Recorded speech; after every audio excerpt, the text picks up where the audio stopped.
Storm, a comedy game design podcast by two guys who know nothing about comedy nor game design.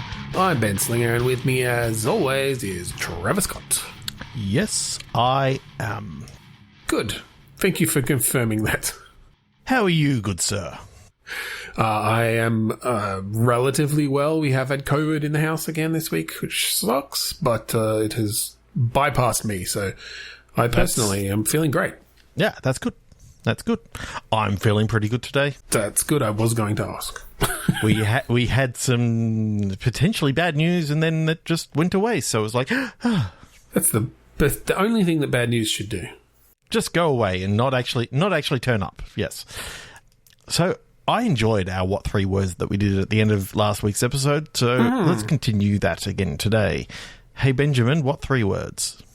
Well, while I get that, since we didn't do it last week because we kind of just rolled into it, I'm just going to let our audience know that What 3 Words is a site that we use. We go to what3words.com, where they have essentially broken up the entire sphere of the Earth into 3-meter chunks, and each of those chunks has 3 words assigned to it. Now, we used to manually go get these. You used to manually just click around, yeah. Yeah, what I eventually did was I created a little bot that sort of randomly selects a longitude and latitude and then just selects that. Yep, so we get a nice little random set of 3 words, and we just use this as another prompt to turn into game designs. So, Ben, what 3 words? Depend, unheeded, besieged. Depend makes me think of Depends undergarments. So I'm thinking elderly.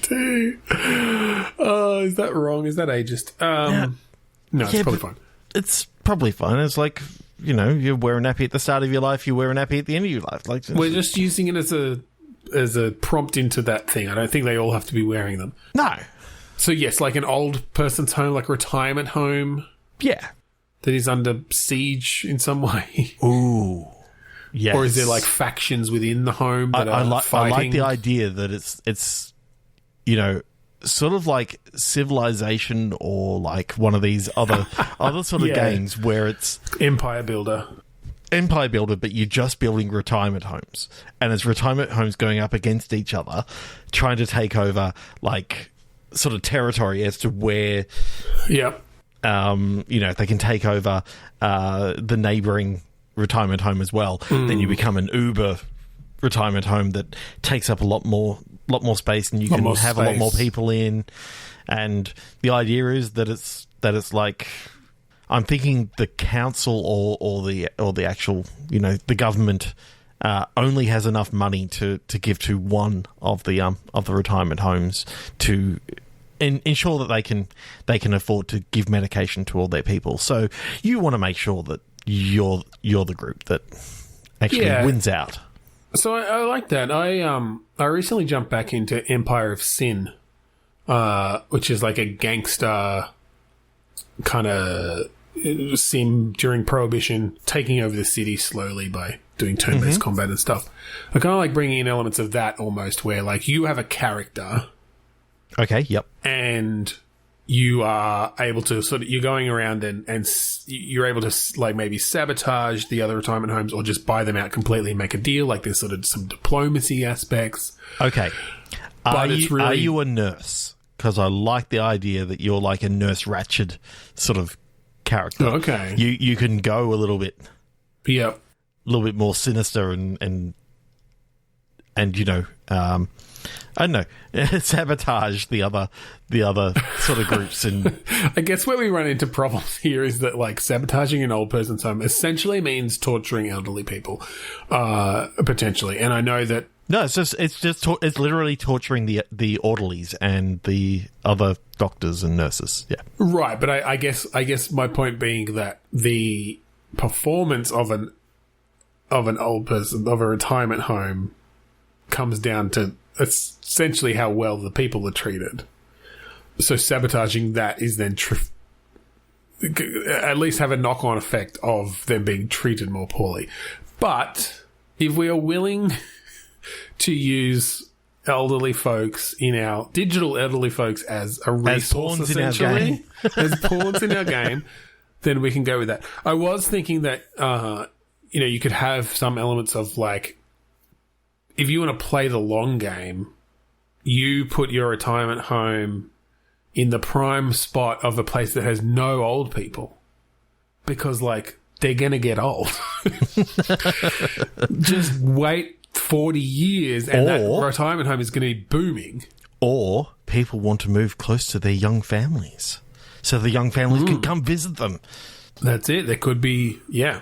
So you really want that is prime real estate, or maybe you've got aspects of developing the land around to make it attractive to the elderly. Oh, what if? Yes, you can choose one of your hero is a nurse. Your hero is a doctor. Your hero is a property developer. Your hero is a, Wall Street mogul. That sort of stuff. And so they have different techniques essentially of how they develop these spaces, and yeah, and you just through your choices and how like systems, like this could be a fully systems based game in that all you can do is influence the systems, but you can't, like, all in all, there are certain things that are going to win out, and that could be rolls of the dice behind the scenes, and maybe there's a computer AI playing the local government that are making changes to the local area and that sort of stuff, and playing against you. Yes, absolutely. I think almost in was like Transport Tycoon, where the cities and things would kind of build and develop somewhat based on their economy, but you had an influence on that economy just through like the trains you were building, whatever. So in a similar sense, if you build a booming retirement home that is really attractive to people, then okay, the city is going to react in particular ways to like, our aged population has increased, so we need, we're going to build more hospitals or something, and having those sorts of feedback loops. Cool. That is and really then we'll have the ultimate retirement home empire. So, no, not 3, 2, 1. Click. Trevor, what 3 words? Speakerphone, transferable, takedown. Okay. So if you haven't gone to Burnout style game with 80s guys on their speaker speakerphone in their cars, and it's as their car gets taken down, they move into another. They've got to keep their phone call going, but they can also take down other people. Like, I don't know, it kind of writes itself. That's not where I went. I actually went to like a Splinter Cell-esque thing where you can put your phone on speaker and be using it as a distraction to then come and take them down. Like that's an aspect of the stealth. But we don't have to go that route. What was the third word? Speakerphone, takedown, transferable. And so that's why I was thinking, if your car gets taken down, you've got to transfer the phone, the phone call to another car that you commandeer, and then you stay on. Oh, you know what it is? You're a cop, and you're on hold, and you're literally just trying to keep things going. You're in a Burnout style game in that you're taking people down in high speed chases and stuff. But effectively, your retirement day is coming up, and you're just trying to make sure that you can transfer all your cash out of your pension fund or whatever it is, whatever you got to do. And if you lose power to the phone, or the phone gets hung up because it gets too damaged, and you don't transfer the call, you basically lose out, and then you got to call up again, and you're at the start of the queue again. Like, right. I like some of those ideas. I don't think it needs to be a cop necessarily. No. I think, but having someone essentially on hold, waiting to be transferred or whatever, or continuously being transferred between different departments, and having to almost at certain points, like I love the idea that you're in a race, you're like taking someone down, and then they fucking pick up, And it's like, oh shit, now I have to not only do this, but I have to use the D-pad to like select things on my phone while I'm also like still trying to drive in a high-speed race because they want me to like re-enter my fucking account number. That is so cool. It's almost... I just had a ridiculous idea. It's almost Burnout, Takedown, cross Papers, Please. Can you imagine having to, like, you've got your bill, you've got your license, you're trying to drag them around so you can type numbers into your phone, all the while having to fucking drive in a high-speed race? I don't know how that works for a control method, but... I kind of love there's something about like handbrake, you're sliding into the turn and then you're like, okay, I don't have to be using anything else. Okay, quickly move across and select and we're out of that. So it's like, oh, you must continue entering in. I was like, oh, fuck. When you're done, hit the hash key. Oh, fuck, I forgot to hit the hash key. It like times out, you have to start over. Yeah, I like that.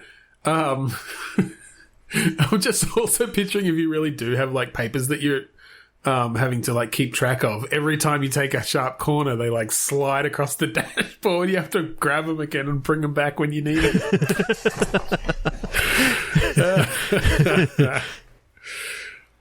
There's something about this. I really like it. Let's explore this a little bit more. Yeah. We can go deeper in. So, okay, who are you and why? Like, are you just a fucking street racer, or have you found yourself somehow in like a high-speed chase or a race for some reason?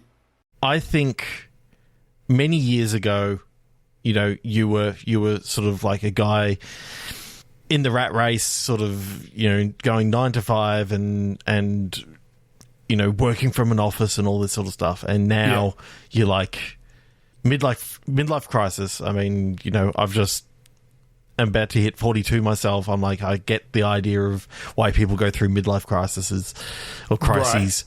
Right. And, he wants to, do something different. So he starts racing. Yeah. But still, the bills need to be paid. That's it. He doesn't go full midlife crisis and quit his job. He's just doing his job from his car while he street races to make himself feel young again.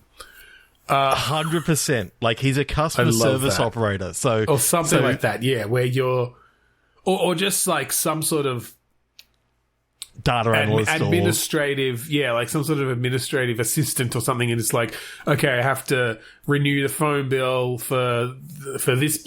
He's got like 6 different clients who he's a virtual assistant for or something. Yeah. So he's having to just like renew phone bill, like phone accounts, pay bills. Get a certain piece of information or whatever, and take down other people in these races, in which is very much sponsored by Criterion Games or whatever, whoever made. Oh yeah, they'll fund it for sure. How to take this a bit more seriously than we had been, and maybe we shouldn't, but I'd like to explore it a little. How would the controls work, do you think? Because obviously a Papers, Please is very much a mouse and keyboard, whereas I think this needs to be controller to work 100%. Well as that. Controller.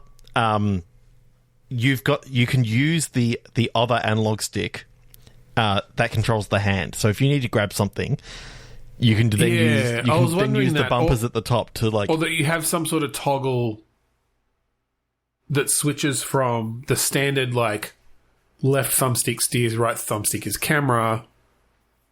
I mean, I guess it almost needs to be first person, like in your seat kind of view, so you can see the papers and stuff. Or you could have it more abstracted. You have it more abstract. That one part of the view is you see from behind. Most of the time in these games, you don't need to use the thumbstick to be looking around. You're looking. No, generally not. Yeah, like if you do that thing of Burnout 3 or Burnout Takedown, not the Burnout Paradise style thing where there's no. It's not open world. It's not open world. It's actual tracks that you're expected to go down through. Yes, yeah. I guess you can have the camera be smart enough. Yeah, you can just keep the camera behind, and it allows you to get a bit of this stuff, but it's sort of following along with the track and all that sort of stuff. Obviously, okay. So all right, so. Your triggers are your accelerate and brake. Yep. Your left thumbstick is your steer. Your right thumbstick is moving a hand around the bottom of the screen. Like sort of your bottom third of the screen maybe shows either just the papers kind of floating there in a more abstract sense, or it actually shows like your dash or like your console or whatever in front of the car. I think it's just the console in front of the car, and as you sort of say, if you're able to get the hand out there and hold down one of the bumpers as you're going around a corner, it can hold the papers in place. But if you don't, then the laptop goes sliding. You got a laptop. And then you're using the D-pad to like select things on your phone on to a like keypad, and or if you need to like yeah, exactly. Okay, yeah, that'd be interesting. I feel like it would be very awkward, but I mean, that's kind of the point. Yeah, but you just you dumb down the racing a little bit. Yeah. To the point that it's like you're having fun doing the racing, but you got to keep... Like, if you don't pay attention to it at all, then you're going to lose, but you can still do pretty well if you're a little bit distracted. Yes. You don't want it to be too punishing. Then you realise that it's that thing of, which do you focus on a little bit more?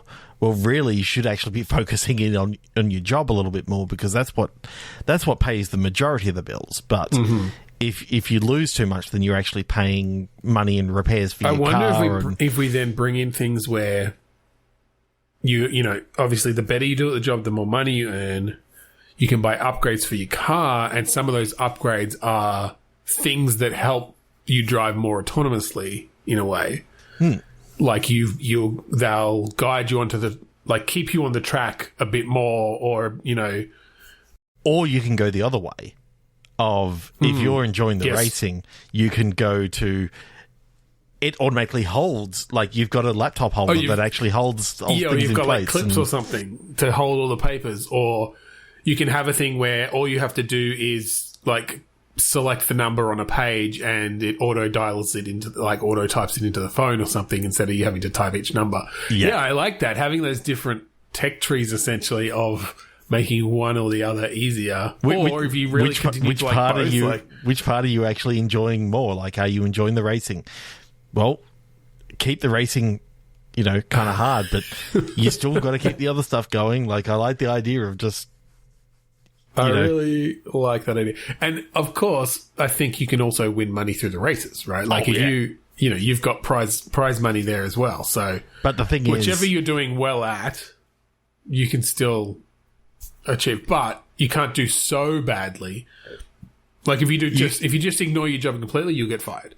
If you just ignore the racing completely and sit there still while other cars go off ahead and you're just like doing your paperwork, then like you get kicked out of the league or whatever, or out of the, you have to keep. And then you got to go back rank into the office, and your character is like gets depressed and anxiety because he doesn't want to go back into the office. That's the bad ending. Is basically you're stuck in your dead end job forever. You know what started this, and this is a post-COVID thing of back in the office. He realised that if he can work from home, then he can work from the car. And if he can work from the car, then he can do what he's always wanted to do. Hardcore illegal street racing. There's just something about it. Like, he's in a Teams meeting at one stage and, he's got to, set the background behind him and be very... Oh, my God. Having, like, virtual meetings in there and having to...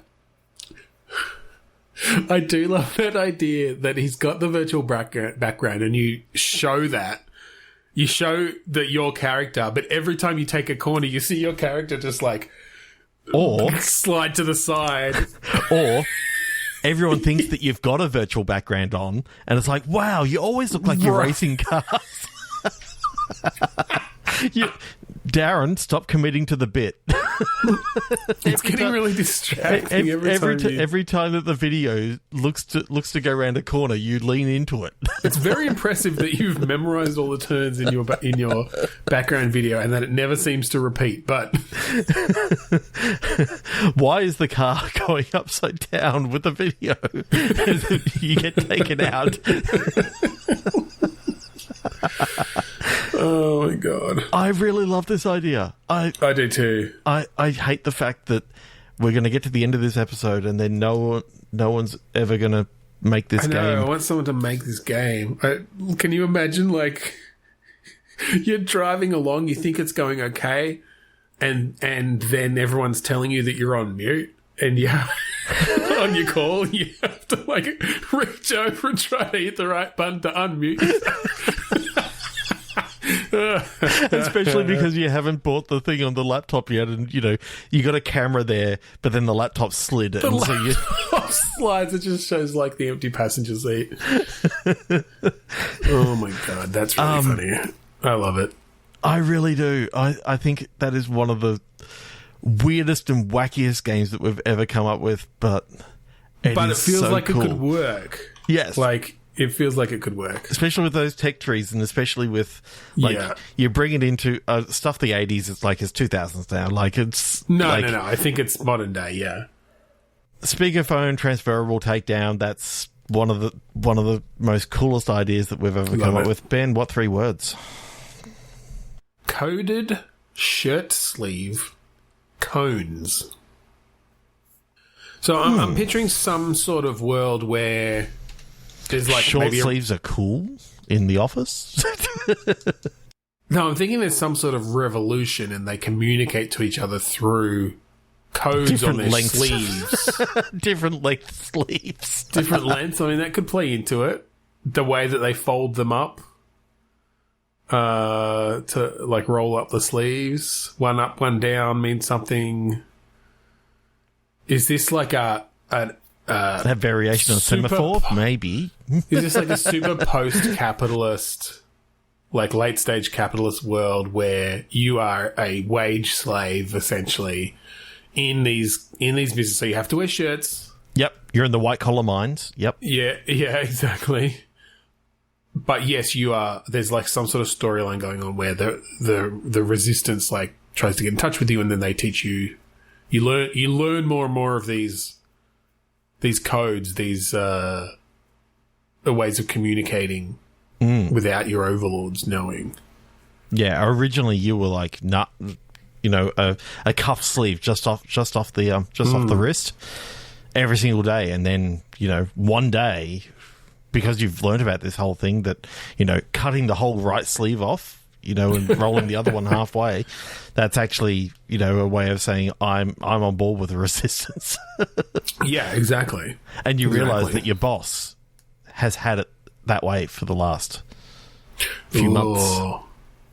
So they're your boss is already on it. Because it goes all the way to the top. Oh, it goes all the way to the top. Yeah. The middle management isn't happy because capitalism. That's really cool. So I wonder, it feels like a narrative thing. Yeah. But I do like sort of just the idea of, again, kind of, we always like to play in the mundane, but having to go about your day a little bit, but you're keeping an eye on everyone to find, like, the particular code you're looking for. Yes. Okay.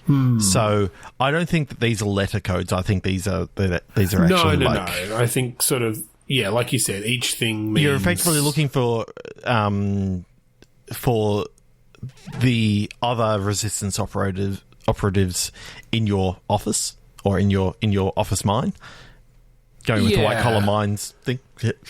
Well, and I think, I don't know that it's literally it could be a mine in a sense, in that it's below ground, but I think it's still very much cubicles and printers. You know what I'm thinking a white collar mine is? It's crypto. Crypto, of course. Just going down to the GPU room. Be careful. That's why I've got my sleeves rolled up. It gets hot in there. Take a fire extinguisher. Put out some of the fires. You know, we have to have these below ground now because, as you know, we caused climate change to get immeasurably worse. Yeah. Yeah, I'm trying to think of how this would play out. I guess the codes... There are a couple of ways you could go. The codes could be a main part of the gameplay, and, like, a big part of it comes from maybe you're looking at security cameras, or maybe you're, like, wandering around the office trying to confirm, like, multiple codes or something. It's like, oh, this person has their sleeves rolled up, but they don't have, you know, the 5 o'clock shadow. Yeah, or the pit stain on their left arm and not their right, because that's the sign. Like, those things together mean, okay, it's go time, we're doing this, you know. But then you've got to be very careful of Sweaty McGee, because he's always got that pit stain on that side, and that bear did take the right sleeve off. So we just don't know whether, you know, that's actually he is actually part of the resistance, or he's just that unlucky. Yeah. Or you could go the other way, where the shirt sleeves are definitely a part of this whole resistance, but the gameplay itself doesn't necessarily, like, revolve specifically around that. It's more of a narrative experience, and, like, one mission in the whole thing might be look out for a particular code, because that means we're literally going to, like, storm the CEO's office, and take we're the all ready to go. the codes to his Bitcoin wallet. Yeah. Yeah, exactly. I mean, what I really like is that we can take the buzzword that is crypto and make it even worse by assigning a really shitty game around it. Yeah, this is our Web3 game, except it doesn't actually involve the blockchain in any way except for making fun of it. Yeah. I find it so funny that it's like Web 3.0, and it's like, it feels like you're going backwards because the blockchain has no... It's so stupid. It's so stupid. They're just trying to... I was reading something the other day saying that it would actually cost less to store, like, data in Skittles than what it would be to store it in the Ethereum blockchain. I'm not surprised. I'm not surprised. Anyway, we're not going to go on a big crypto rant, but... You know, we're against it, and it's bullshit, and it can fuck right off. What 3 words? What 3 words? Yeah, keep tokens fungible. I think you're going to love this. All right. Automated, weary, lowlands. Ooh. Because you like your automated games. We do like our automated games. Both of you were just showing off your latest Satisfactory builds to me before we recorded. Yeah. I'm really enjoying Satisfactory yet again. Yeah. Like, it's so cool. Lowlands, though, this makes almost like a Mad Max automation-y sort of game. Yeah, kind of like you've got the bigwigs, you know, living in their lush cities, and the lowlands are like... the area, you know, within an apocalyptic setting, but effectively you got your walled cities that are that are locked off, and they could civilization. Maybe they're like almost black boxes of resources. Like, well, they are 100%. Yeah, they require certain resources, and then they also produce certain resources, mostly just like waste and stuff. But the waste gets sorted, and because they're so privileged, like a lot of the stuff they throw out can be used for, you know, turning into other things. So your automation comes from waste processing, basically. Waste processing, and then and sorting, and then breaking down. So it's actually that's an interesting take on it. Because you're effectively doing the recycling thing of trying to greenify the. In a way, most automation games have you start from the very base resources, and, you know, taking them out of the ground, mining them out of the ground, and then building up to more complex things. Whereas we're almost saying there would be a little bit of base resources, but you actually have to break down the complex resources, the more complex stuff into its base stuff first, and then rebuild it into other things. Yeah.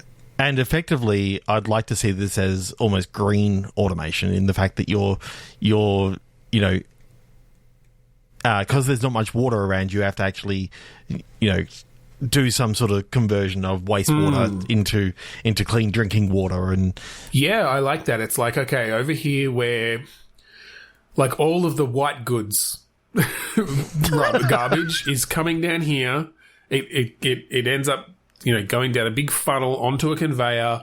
You've just got washing machines, fridges, whatever. It goes through some sort of process to break that down into components that you can use. Yeah, and they might just be generic, or you might get X things out of each one. For some reason, I'm seeing that one of the original things is like saucepans and shit. Like that's where you get your base metal. That is just you've literally you work out. Oh, this port over here is the saucepan port. So you can. Well, yeah, I'm wondering whether we bring the sorting into it even as part of the automation. Like, when you start, you might start and you've literally just you're right at the edge of the big wall and there's one garbage port and it's just spewing it, like every hour or whatever, it just spews stuff out in like various amounts. Or, I mean, it might be the same amount, like the same proportions each time or something. Yeah. And so, to start with, you can pick through that. Like, you can go and say, okay, get me some whatever. Like, get me 13 saucepans, get me essentially, but it 3 takes some aluminum time. cans, and then but it takes some time because you need to pick through it then. But as you start building stuff, you can build sorting that can separate out the different things and take them out into storage or whatever, and then you've got them sort of clean. You've got that clean, and then you proceed to further break those down.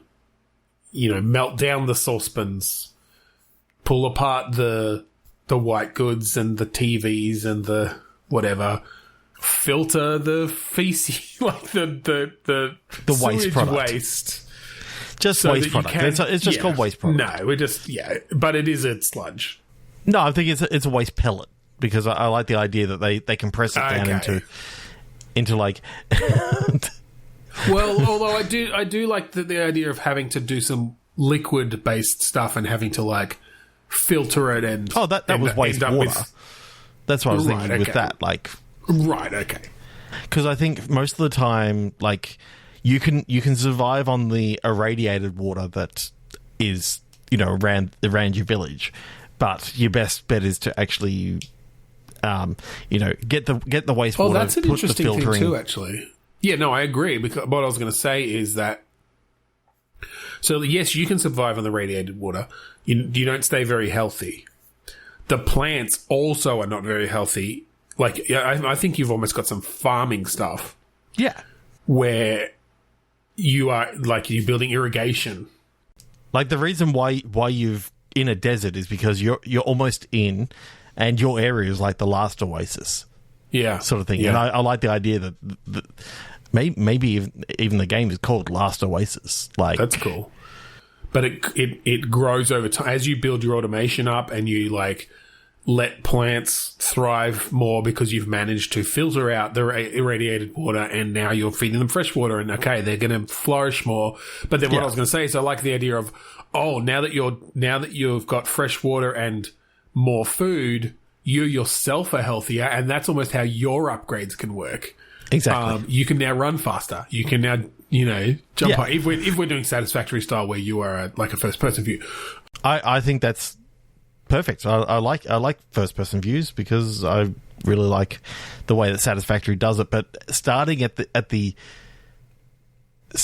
more like completed things and breaking it down into its bare components so that you can make metal sheets to build things, and your automation is almost like at first it almost feels like you're getting some of the people in the area to you can set these people to go and pick some waste, and it's like Daryl is looking for plastic bottles, and Steve's looking for saucepans, and Loretta is washing it with the irradiated water and that sort of stuff, and then gradually you can build up to. It adds a bit more complexity to it, but I think I do like that of almost having a settlement management sort of thing aspect as well. Very much tending towards just automating your people to do jobs, but the more fresh food and fresh water you have in the settlement, like the more people you can support, and then or the more people you can support, or the healthier the people are in your settlement, so they can work faster. And because I like the idea of like you're around the city, right? But there's other like cities that you can potentially use to get extra things. You can find caravans of people who eventually, if they all come live at the last oasis, then you're effectively, you're building paradise. Yeah, I love that. Building paradise outside of paradise. Outside of that's what they think is paradise. Yeah, air quotes there. Air quotes paradise. That is... I love that. That's great. I think... That's awesome. Let's leave it there. I thought you were going to say, let's make it. I was like... Let's make it. I don't have time to do... I don't know which one is more ambitious out of the Takedown game or this one. They're both I feel like ambitious. the Takedown one, you could get a prototype up faster, I think, of the base, like of the very base gameplay. Two conflicting gaming styles, like, ooh, yeah. I don't know. I kind of get it, but... Yeah. If you would like to find all of our other episodes, go to podchaser.com/bitstorm. They're all there. Listen to them in your app of choice, but come back to Podchaser to leave us a review. Ben, I really like the music that we play at the start and end. Did you know that is the song Manta Finds... that is the song Manta Finds from the album Containment Failure by the band Kuridas. You don't say. Where can I find more about it? Kuridas.bandcamp.com. Well. And then you might find out that we're actually part of the band and, kind of why we got it for free. Shh. Anyway, thank you for joining us this week on Bitstorm. I'm Ben Slinger. I'm Trevor Scott, and... Thank you for holding. Oh, come on! You are 7 T Earth in the computer. Oh, shit.